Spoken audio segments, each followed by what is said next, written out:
பாபர் மசூதி இடிப்பு தாம்பரத்தில் கருப்பு கொடி கட்டி போராட்டம் நடைபெற்றது.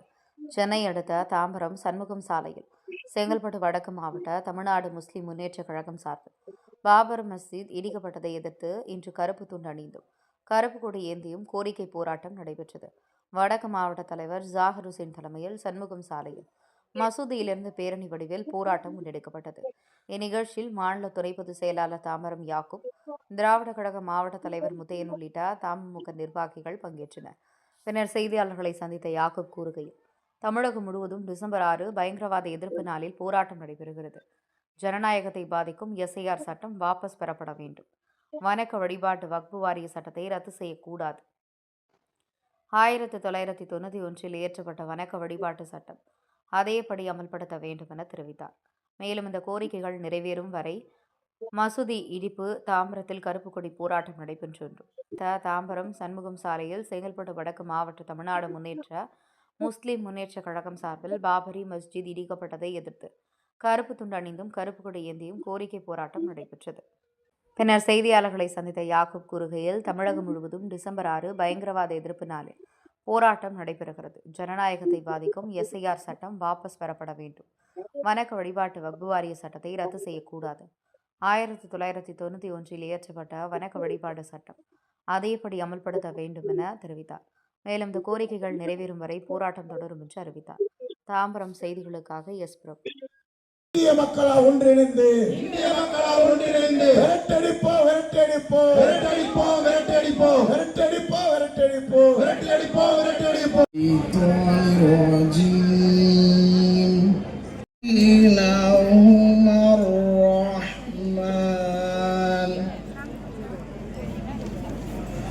وما بينهما الرحمن لا சமுதாய ஒற்றுமை ஓங்குகிறது. நீங்குகிறது மதவெறி பாசிசம் நீங்குகிறது.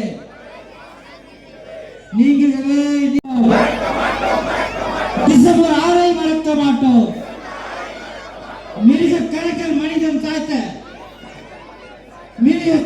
மனிதம் சாய்த்த டிசம்பர் 6 மறக்க மாட்டோம்.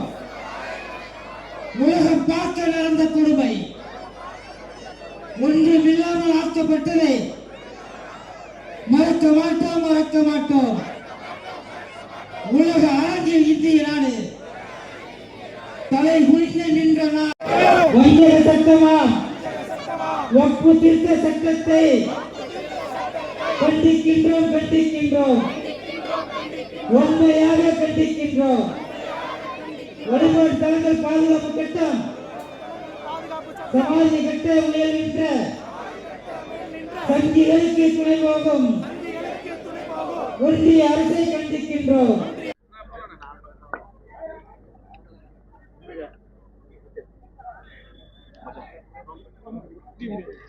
வாங்கி வச்சிருக்கேன் தமிழ்நாடு முஸ்லிம் முன்னேற்ற கழகத்தின் சார்பாக இயக்கத்தினுடைய தலைவர் பேராசிரியருடைய உத்தரவுக்கு இணங்க தமிழ்நாடு முழுவதும் 59 இடங்களில் இப்படிப்பட்ட ஆர்ப்பாட்டங்கள் நடைபெற்றுக் கொண்டிருக்கின்றன. ஜனநாயகத்தை படுகொலை செய்கின்ற எஸ்ஆரை வாபஸ் வாங்க வேண்டும். காலங்காலமாக பின்பற்றக்கூடிய வணக்க வழிபாட்டு உரிமைகளை பறிக்கக்கூடிய வக்பு திருத்த சட்டத்தை, இஸ்லாமிய மக்களுடைய சொத்துக்களை கொள்ளடிப்பதற்காக கொண்டு வரப்பட்ட வக்பு திருத்த சட்டத்தை வாபஸ் வாங்க வேண்டும். இந்த நாட்டில் பாபர் மசூதியை தவிர மற்ற அனைத்து வணக்க வழிபாட்டு தலங்களும் 1947 நாடு விடுதலைக்கு முன்பாக எப்படி இருந்ததோ, கோயிலாகவோ சர்ச்சாகவோ மசூதியாகவோ பல்வேறு வணக்க வழிபாட்டு தலங்கள் எப்படி இருந்ததோ அப்படியே இருக்க வேண்டும் என்பதுதான் 1991 நாடாளுமன்றத்தில் ஒரு சட்டம் இயற்றப்படுகிறது. அந்த சட்டத்தை உடனடியாக உச்சநீதிமன்றத்திலையும் உயர்நீதிமன்றத்திலையும் நடுவர் நீதிமன்றத்திலையும் கீழ்மன்றத்திலையும் அனுப்பி வைக்கப்பட்டு அது அடிப்படையில் தான் தீர்ப்புகள் வாசிக்கப்பட்டு இருக்கின்றன. ஆனால் சமீப காலமாக பாரதிய ஜனதா கட்சி ஆட்சிக்கு வந்ததுக்கு பிறகு நாட்டில் இருக்கக்கூடிய 3000 சில பள்ளிவாசல்களிலும் முஸ்லீம்களுடைய பள்ளிவாசல்களை எங்களிடத்திலே ஒப்படைக்க வேண்டும். அதாவது RSS உடைய சங்கு பரிவார்கள்ட்ட ஒப்படைக்க வேண்டும் என்று கோரிக்கை அவர்கள் எச்சரிக்கை சொல்வதும், அதே போல் ஞானவாய்ப்பு பள்ளிவாசலில் நீதிபதிகளே சட்டத்துக்கு முரணாக தீர்ப்பு கொடுப்பது, ஞானவாய் பள்ளிவாசலுக்குள் லிங்கம் இருந்ததா இல்லையா என்று ஆராய்ச்சி செய்ய வேண்டும் என்று நீதிமன்றமே உத்தரவு போடுவது, அதே போல் சம்பல் பள்ளிவாசலில் உள்ளே கோயில் இருந்தது என்று ஆராய்ச்சி செய்வதற்கு முயல்வது, தாஜ்மஹாலை கோயிலாக சிந்தரித்து வழக்கப்பட்ட அந்த வழக்கை எடுப்பது, நேற்று திருப்பரங்குன்றத்தில் எல்லைக்கல் மேல் தீபம் ஏற்றுங்கள், சிக்கந்தர் மலை இருந்தாலும் பரவாயில்லை என்று சொல்லக்கூடிய நீதிபதிகள் தங்களுடைய அரசியலமைப்பு சட்டத்தை புறந்தள்ளிவிட்டு தான் சார்ந்திருந்த கொள்கையின் அடிப்படையில், தான் சார்ந்திருந்த RSS கொள்கையின் கோல்பக்கர் சாவக்கர் சொல்லக்கூடிய அந்த சட்டங்கள் அடிப்படையில் தீர்ப்பு வழங்கியிருக்கின்றார். அந்த தீர்ப்பை நாங்கள் எதிர்க்கின்றோம். முழுமையாக 1991 ஆண்டு வணக்க வழிபாடு சட்டத்தை அமல்படுத்த வேண்டும் அதை கேட்டு தொடர்ச்சியாக 59 இடங்களில் இந்த போராட்டம் நடைபெறுகிறது. இந்த போராட்டம் இன்னும் தொடரும்.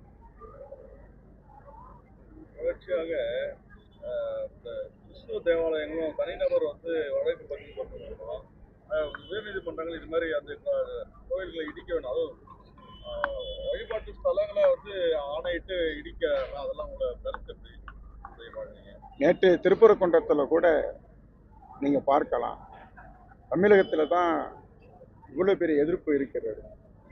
திருப்பரங்குன்றத்தில் தமிழ்நாடு அரசு உங்களுக்கு ஒத்துழைப்பு கொடுக்கவில்லை என்று சொன்னால், நீங்கள் நீதிமன்றத்துக்கு பாதுகாப்பாக இருக்கக்கூடிய தொழில் பாதுகாப்பு படையை அழைத்து செல்லுங்கள் என்று ஒரு நீதிபதி சொல்கிறார் என்று சொன்னால், மக்களால் தேர்ந்தெடுக்கப்பட்ட ஒரு அரசு இங்கே இருக்கும்போது, தமிழக மக்களால் நேசிக்கப்படுகின்ற ஒரு முதலமைச்சர் இருக்கும்போது, நாடாளுமன்ற எம்பிகள் இருக்கின்றார்கள், அதே போல் சட்டமன்ற உறுப்பினர்கள் இருக்கின்றார்கள், மாநகராட்சியுடைய மேயர் துணை மேயர் இருக்கின்றார்கள், நாட்டில் அனைத்து விஓக்களும் தாசில்தார்களும் மாவட்ட ஆட்சித்தலைவர் இருக்கின்றார்கள்.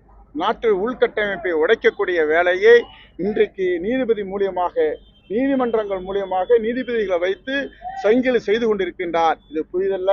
1949 எப்படி KK நய்யார் பாவூர் பள்ளிவாசலை பூட்டினார்களோ, அதே போல் எப்படி 1986 பூஜை செய்வதற்கு அனுமதி கொடுத்தார்களோ, பிறகு எப்படி 3 பங்காக பாபர் மசூதி இடத்தை பிரித்து கொடுத்தார்களோ, பிறகு இடித்தவர்களுக்கே அந்த இடம் சொந்தம் என்று எப்படி நீதிமன்றம் மூலியமாக அவர் கொடுத்தார்களோ, இன்னும் அதிகமாக செய்வார்கள். இதை மக்கள் முறியடிப்பார்கள். வெகு தூரம் இல்லை மக்கள் புரட்சி வெடிப்பது.